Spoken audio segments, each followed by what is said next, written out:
नरेंद्र मोदी के शपथ ग्रहण समारोह के लिए काशी के धर्माचार्य और अखिल भारतीय संघ समिति के राष्ट्रीय महामंत्री वाराणसी से दिल्ली के लिए रवाना होने के पहले कहा कि प्रधानमंत्री मोदी को भागीरथ बताते हुए कहा कि तीसरे कार्यकाल में हमारी अपेक्षाओं से ज्यादा प्रधानमंत्री मोदी को देश का है ख्याल पिछले 10 सालों में जिक्र करते हुए स्वामी जितेंद्र आनंद सरस्वती ने कहा कि प्रधानमंत्री ने देश के लिए जो काम किया वह किसी से छुपा नहीं है और इन 5 सालों में वह देश को और ऊंचाइयों तक ले जाएंगे, ऐसा हम बाबा विश्वनाथ से प्रार्थना करते हैं।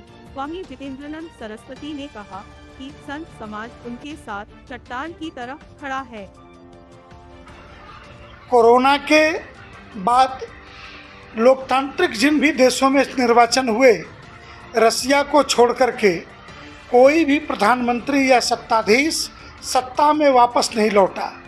एक नए तरीके का यह रिकॉर्ड है कि नरेंद्र मोदी जी विपरीत परिस्थितियों में, जहां भारत विरोधी पूरी दुनिया की शक्तियां मोदी के विरुद्ध जाल बिछा करके जॉर्ज सोरोस के पैसे से लेकर के कनाडा में खालिस्तानी आतंकवादियों तक के धन का फ्लो था, उन परिस्थितियों में से निकल करके मोदी जी तीसरी बार सत्ता में आ रहे हैं।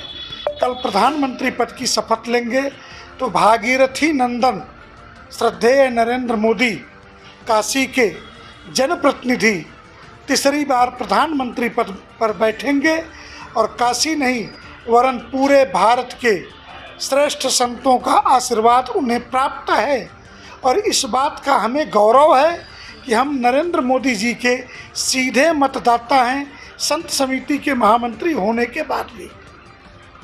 मोदी जी बिना अपेक्षा के भी अपेक्षा पूरे करने वाले राजनेता हैं।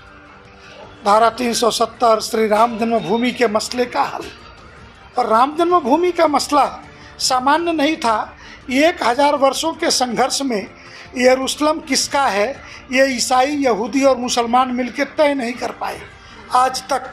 उस परिस्थिति में श्री राम जन्मभूमि का सुप्रीम कोर्ट के द्वारा सर्वमान्य हल निकाल लेना, ये उनकी एक बड़ी उपलब्धि है। काशी विश्वनाथ धाम का कॉरिडोर हो, महाकाल का कॉरिडोर हो, मंदिर केंद्रित अर्थव्यवस्था की नींव मजबूत करनी हो, ये सब कुछ किया मोदी जी ने।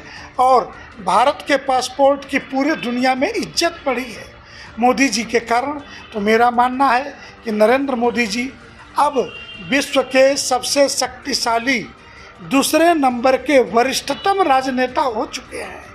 कल शपथ लेने के बाद दुनिया उनकी बातों को सुनेगी, भारत की सुनी जाएगी, इसलिए भारत निश्चित ही आगे बढ़ेगा, ये हमारा दृढ़ विश्वास है। मीडिया ने देखा है पिछले 6 महीनों में देश का कोई राज्य ऐसा नहीं है जहां संतों ने बैठक करके समाज के लिए सहयोग नहीं किया है। उस सहयोग में हम अपेक्षाकृत सफल रहे हैं। हम यह मानते हैं उत्तर प्रदेश में कुछ कमी रह गई हो, परंतु उत्तर प्रदेश सामान्य नहीं है, अपनी गलतियों को सुधार लेगा और आगे हम नरेंद्र मोदी जी की अपेक्षाओं पर उत्तर प्रदेश का संत समाज खरा उतरेगा, ऐसा हमें दृढ़ विश्वास है।